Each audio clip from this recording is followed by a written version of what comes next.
안녕하세요. 크라운 출판사 미용사 일반 NCS 필기시험 파트 1의 챕터 3 화장품 분류에 대한 수업을 맡게 된 배현영입니다. 화장품의 분류라고 해서 몇 페이지 안 될 거라고 생각하시지 않으셨나요? 문제까지 거의 50페이지나 되는 분량에 깜짝 놀라시지는 않으셨어요? 시험 문제가 꼴랑 2문제? 아니면 3문제 정도밖에 나오지 않는데 50페이지까지 필요하냐? 그것도 외계어 같은 용어들이 너무 많죠. 하지만 왜 이렇게까지 많은 분량을 남아 놓았느냐? 도대체 미용사들에게 화장품이란 어떤 존재길래 이렇게 강조를 하는지에 대해 크게 2가지를 간단하게 말씀을 드리고 수업에 들어가려고 해요. 일단 첫 번째는요. 시험에 합격을 하시게 되면 현장으로 나가시게 되잖아요. 이제 거기 나가시면 이 두발에 쓰는 제품, 샴푸나 린스나 펌제, 연모제, 헤어 에센스 등등 이 제품 모두가 화장품이에요. 조금 이따 수업에 들어가면 제가 말씀을 드릴 건데요. 화장품은 의약품이 아니기 때문에 혹시 미용실에서 들어보셨을지 모르겠지만 펌약 주세요, 염색약 주세요 이런 식으로 이야기를 하거나 이런 용어를 사용하게 되면 안 되는 거예요. 왜 그런지는 이따 수업 시간에 말씀을 드릴 거예요. 저도 화장품을 공부하기 전에는 몰랐었던 사실이거든요. 그리고 또 화장품을 공부하시게 되면 전성분표만 이렇게 딱 봐도 이게 어떤 시술에 쓰이는 제품이라는 것을 아시게 돼요. 실제로 큰 브랜드샵에 가시게 되면 이 화장품의 전성분표 외우기 시험을 친다고 해요. 만약에 여기서 열심히 공부하셔서 큰 브랜드샵에 취업을 하시게 될 때 자소서나 면접을 보실 때 선생님은 어떤 게 장점이냐고 물어보시잖아요. 그럴 때 저는 화장품에 대해서 되게 많이 알아요. 성분도 많이 알고요. 어디에 쓰이는지도 다 안답니다 하고 말씀을 하시게 되면 아마 큰 점수를 받으실 수 있으실 거예요. 그리고 2번째는요. 고객님들과 소통할 때 반드시 필요하답니다. 고객님이 오시면 어떤 시술을 하실지 상담을 먼저 하게 되죠. 상담을 통해서 이런 시술을 하실 것이다 라고 말씀을 하시게 되면 이제 두발 진단에 들어가게 돼요. 두발 진단을 끝나게 되면 이 두발에는 어떠한 제품을 사용해야 하는지, 그리고 어떤 제품과 어떤 용제들을 적절히 섞어야 되는지, 그렇게 혼합하는 것이 모두 미용사의 몫이에요. 그리고 나서 시술에 들어갈 때 어떤 제품을 통해서 고객님의 두발에 이러이러한 영향을 줄 것이며 이런 시술을 진행하고 있습니다 라고 계속 시술 과정을 고객님과 소통을 하면서 말씀을 드려야 하는 것도 미용사의 책임이에요. 이럴 때 화장품의 성분과 작용기에 대해서 정확하게 알고 계시면 설명을 하시거나 소통을 하실 때 고객님들께 신뢰도를 얻게 돼요. 그러면 미용사의 매출에 직접적인 영향을 줄 수 있어요. 그러면 여러분께 한 가지만 여쭤볼게요. 문제만 달달 외워서 시험을 치는 게 목적인가요? 그러신 분들은 제 수업을 듣지 않으셔도 돼요. 지금은 시험 붙고 나면 다 끝날 거다 라는 생각을 하실 거예요. 근데 붙은 다음이 진짜 시작이에요. 제가 알려드릴 내용은 미용사가 알아야 하는 화장품에 대한 내용을 담고 있어요. 처음에는 익숙하지 않는 게 당연하답니다. 하지만 한 번 보고 2번 보고, 그리고 만약에 시험을 합격을 하셨더라도 이 책을 버리시지 마시고 사전이다 생각하고 집에 꼭 놔두세요. 현장에서 무조건 나오는 성분이기 때문에 일하시면서 이 성분에 대해 나오면 또 이 책을 꺼내서 보고, 또 다른 성분이 나오게 되면 또 이 책을 꺼내서 보고, 그렇게 보시다 보면 어느 순간 익숙해져 있으실 거예요. 그러면 다른 미용사들과 아주 차별성을 갖게 되는 멋진 헤어드레서가 되어 계실 거예요. 그러면 수업을 시작하겠습니다. 챕터 3 화장품 분류는 크게 2가지 섹션으로 나뉘어요. 오늘 수업에서 말씀드린 내용은 첫 번째 섹션인 화장품 기초, 그 중에서도 화장품법에서 규정하는 화장품 용어의 정의와 화장품의 분류, 그리고 화장품의 유형에 대해서 말씀을 드려볼 거예요. 그러면 첫 번째 화장품 용어의 정의에서는 화장품법에서 어떻게 명시가 되어져 있는지 제가 화장품법을 직접 가지고 왔어요. 화장품법 제2조에는 이렇게 적혀 있어요. 같이 한번 읽어볼까요? 화장품이란 인체를 청결 미화하여 매력을 더하고 용모를 밝게 변화시키거나 피부 모발의 건강을 유지 또는 증진하기 위하여 인체에 바르고 문지르거나 뿌리는 등 이와 유사한 방법으로 사용되는 물품으로서 인체에 대한 작용이 경미한 것을 말한다. 다만 약사법 제2조 제4호의 의약품에 해당하는 물품은 제외한다. 이렇게 적혀져 있죠. 그러면 다시 책으로 가서 한 번 더 이해해보는 시간을 가지도록 할게요. 화장품 사용 목적은 4가지를 이야기하고 있었어요. 첫 번째, 인체를 청결하게 한다. 맞죠. 저희 인체를 청결하게 하는 화장품들이 뭐가 있나요? 얼굴에 쓰는 클렌저, 몸에 쓰는 클렌저, 샴푸 이런 것들이 있죠. 근데 만약에 그릇을 청결하게 하는 세제다. 이런 제품이면 이게 화장품일까요? 아니에요. 이 제품들은 위생용품으로 또 따로 분류가 되어 있어요.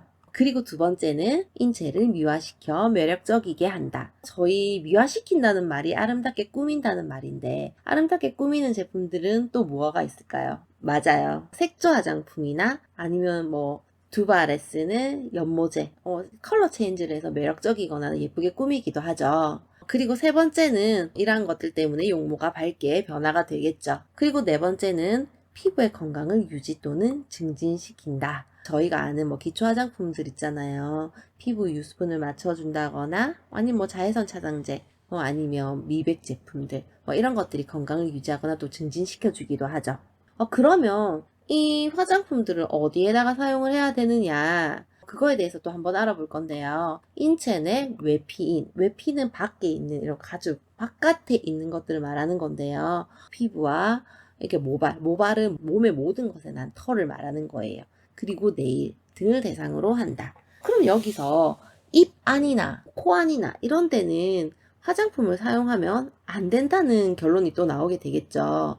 예를 들어서 가글 있죠. 구강청결제 이런 거나 치약 이런 것들은 다 의약 외품으로 들어간답니다. 그럼 어떻게 사용을 할까요? 도포, 도찰, 산포. 그러니까 도포는 바르는 거, 도찰은 문지르는 거, 산포는 뿌리는 것을 얘기하죠. 이렇게 사용을 하면 되고요. 사용 효과는 작용이 경미해야 한다고 했어요. 저희가 거의 화장품은 정말 작으면 하루에 2번, 아니면 많으면 여러 번씩 계속 화장품을 더 바르기도 하잖아요. 그렇게 계속 화장품을 사용하는데 만약에 양리적인 효능이 만약에 강하다고 하면 부작용이 일어날 수도 있어요. 그렇기 때문에 화장품은 질병을 치료하거나 예방하는 의약품이 아닌 물품이에요. 그렇기 때문에 미치는 효과가 경미해야 한다고 해요. 제가 인트로에서 말씀드렸다시피 펌어약, 염색약 이런 용어들을 쓰지 않는 게 이런 이유에서예요. 저희가 이제 질병을 치료하거나 예방하는 약품이 아니잖아요. 그렇기 때문에 펌어약은 펌제, 그리고 염색약은 연모제로 일단 저희부터 언어를 바꾸는 습관을 기르도록 해요. 자, 그러면 두 번째 화장품의 분류에 대해서 설명을 드릴게요. 설명드리기에 앞서 최근에 염색 샴푸, 염색제 성분 중에 유전자를 변형시키는 독성 물질 때문에 논란이 상당히 큰 걸 여러분들은 알고 계시나요? 이렇게 논란이 큰 이유와 염색 성분에 대한 규제가 이렇게 강화되고 있는 이유가 오늘 말씀드릴 화장품 분류와 관련이 있어서 제가 이렇게 먼저 이야기를 꺼내고 있어요. 무슨 말이냐? 과거에는 염색제가 의약외품, 즉 일종의 약으로 취급했었어요. 독성이 좀 있더라도 득이나 효과가 크면 사용할 수 있는 것이 약이거든요. 하지만 지금 염색제는 화장품으로 분류가 돼요. 방금 전에 수업에서 제가 말씀드린 것을 혹시 기억하고 계신가요? 당연히 아실 거라 생각하고 제가 말씀드릴게요. 화장품은 인체작용이 경미해야 한다고 말씀을 드렸어요. 한번 생각해 볼게요. 매일 쓰는 샴푸에 유전자를 변형시킬 수 있는 독성물질, 즉 발암물질이거든요. 이게 들어있다고 생각을 하면 저는 사실 너무 무서웠어요. 그러면 이 이야기만 들어도 화장품과 의약품은 얼마나 안전한가, 그리고 얼마나 효과가 있느냐에 따라서 분류가 되는 것을 조금 눈치채셨나요? 그러면 화장품과 의약품을 분류하는 안전성과 유효성의 뜻을 먼저 알아볼게요. 화장품의 안전성과 유효성. 안전성이란 피부 및 신체에 대한 안전을 보장하는 성질이래요. 피부에 대한 자극, 알레르기, 독성이 없어야 해요. 그리고 유효성은 화장품을 사용함으로써 피부에 직간접적 유도되는 물리적, 화학적, 생물학적, 그리고 심리적으로 나타나는 효과예요. 화장품이라고 해서 어떤 효과들이 영 없는 건 아니잖아요. 메이크업이나 세정, 보습, 노화 억제, 미백, 자외선 차단 등 기능성 효과를 부여할 수 있는 유효성이 있어요. 그래서 화장품과 의약품은 안전성과 유효성에 따라서 구분이 돼요. 그러면 제가 표를 하나 들고 왔는데요. 이 장표를 보시면서 한 번 더 이해를 해보실게요. 화장품은 안전성에 중점을 두고 있어요. 그렇기 때문에 부작용이 없어야 돼요. 그리고 계속 나오죠. 효과는 경미해야 돼요. 인체 작용 효과. 그것이 아주 경미해야 한답니다. 그러면 반대로 약품은 얼마나 효과가 있나? 유효성이 엄청 좋아야 해요. 그러면 당연히 부작용이 나타날 수도 있어요. 그 대신 치료 효과가 커야 해요. 안전성에서 유효성으로 넘어갈수록 화장품, 효과가 조금 더 있는 건 기능성 화장품, 효과가 그거보다 조금 더 있는 건 의약외품. 아예 질병의 진단이나 치료, 처치를 위해서 나온 것은 의약품이에요. 여러분들 이제 이 정도 하면 이제 화장품의 분류에 대해서는 이제 다 통달하셨을 거라고 제가 생각이 들어요. 여러분들께서 이제 이 내용을 들으시고 책에 있는 내용을 한번 읽으시면 이제 확실하게 화장품의 분류에 대해서는 다들 박사가 되셨을 거라고 저는 믿어요. 이번 수업의 마지막이에요. 세 번째, 화장품의 유형에 대해서 알아볼게요. 같이 한번 읽어볼게요. 화장품법 시행규칙 별표 3에 규정된 화장품 유형은 다음과 같다. 의약외품을 제외한 13개의 제품류로 나뉘어져 있다고 하는데 어떤 제품이 있으며 특징은 무엇이며 제품의 종류는 어떠한 것들이 있는지 한번 같이 알아보도록 할게요. 첫 번째, 영유아용 제품류. 만 3세 이하 어린이가 사용하는 제품으로 영유아용 샴푸, 린스, 목욕용, 인체 세정용 제품, 오일, 크림, 로션 등이 있다. 이거 한번 읽어보시고 가면 될 것 같고요. 두 번째, 목욕용 제품류. 샤워 목욕 시에 전신에 사용되는 제품이고 사용 후 바로 씻어내는 제품이다. 오일, 정제, 캡슐, 소금류, 버블베스. 그 밖에 목욕용 제품이 있다. 저는 이거 이해할 때 목욕할 때 욕조에 투입하는 제품들 있죠. 이제 그거는 목욕용 제품이구나 하고 이해를 하니까 쉽게 이해가 되었어요. 그리고 이제 세 번째로 넘어갈게요. 인체 세정용 제품류. 손, 얼굴에 주로 사용하는 제품이고 폼 클린저, 바디 클렌저, 액체 비누 및 화장 비누, 그리고 외음부 세정제, 무류지 등이 있어요. 근데 이 무류지는 장례식장이나 의료기관에서 먼저 시체를 닦는 데 쓰는 무류지나 그 다음에 음식점 그리고 술을 파는 곳에서 저희가 손을 닦는 무류지 있죠. 그것들은 제외됩니다. 이제 네 번째로 넘어갈게요. 눈 화장용 제품. 눈 주위에 매력을 더하기 위하여 사용하는 메이크업 제품이다. 마스카라, 아이섀도우, 아이라이너, 아이브로우 펜슬, 아이 메이크업 리무버가 있다. 아이 메이크업 리무버까지도 눈 화장용 제품이네요. 한 번 더 보시고요. 방향용 제품류. 향을 몸에 지니거나 뿌리는 제품으로 향수, 향랑, 콜롱, 분말향 등이 있다. 이제 여섯 번째로 넘어갈게요. 여섯 번째, 두발 염색용 제품류. 두발의 색을 변화시키거나 탈색, 탈염을 시키는 제품이다. 헤어 틴트, 염색제, 헤어 컬러 스프레이, 탈염, 탈색용 제품. 이 제품들은 여덟 번째 파트에 베이직 헤어 컬러 부분에서 아마 자세히 다룰 거예요. 그때 한 번 더 숙지하시고요. 이제 일곱 번째, 색조 화장용 제품류. 얼굴과 신체에 매력을 더하기 위해 사용하는 메이크업 제품. 아까는 눈 화장용은 눈 주위에 매력을 더하기 위해 사용하는 제품이었고 색조 화장용은 얼굴과 신체에 매력을 더하기 위해 사용하는 메이크업 제품이에요. 어떤 것들이 있는지 한번 알아볼게요. 볼렌지, 메이크업 베이스, 립라이너, 립스틱, 립그로스, 립밤, 메이크업 픽셔티브, 분장용 제품, 리퀴드 크림 케이크 파운데이션, 페이스 파우더 케이크, 바디 페인팅, 페이스 페인팅 이런 용품들이 있어요. 한번 잘 보시고요. 여덟 번째, 두발용 제품류. 두발 세정, 컨디셔닝, 정발, 웨이브 형성, 스트레이팅, 증모 효과에 사용하는 제품이에요. 이 두발용 제품은 저희가 미용사기도 하니까 제가 한번 따로 정리를 해가지고 보여드릴게요.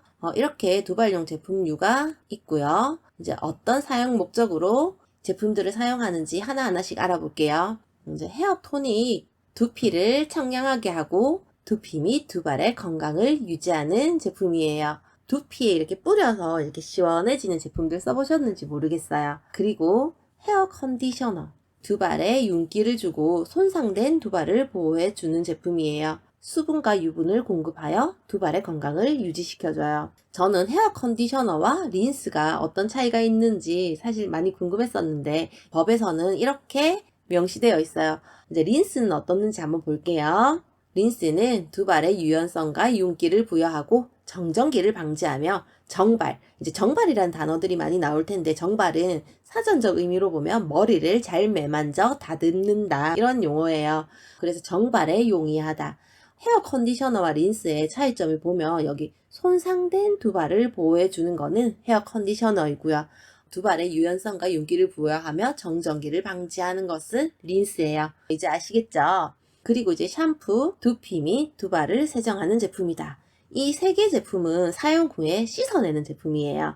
그거 알아주시면 좋겠고요. 그 다음에 헤어크림, 로션, 헤어 그루밍 에이드, 헤어 오일, 포마드 이런 제품들이 있어요. 이것은 두발에 윤기를 주고 정발 효과를 부여하는 제품들이에요. 근데 윤기를 주고 정발 효과를 부여하는 제품인데 제형들이 조금씩 틀려요. 이 헤어크림이나 로션은 말 그대로 크림이나 로션 제제고요. 그 다음에 헤어 그루밍 에이드는 로션류였어요. 그 다음에 오일은 어떤 건지 말 안 해도 아시죠? 기름. 그 다음에 포마드는 반고체의 이제 진득진득한 제형을 가진 제품이에요.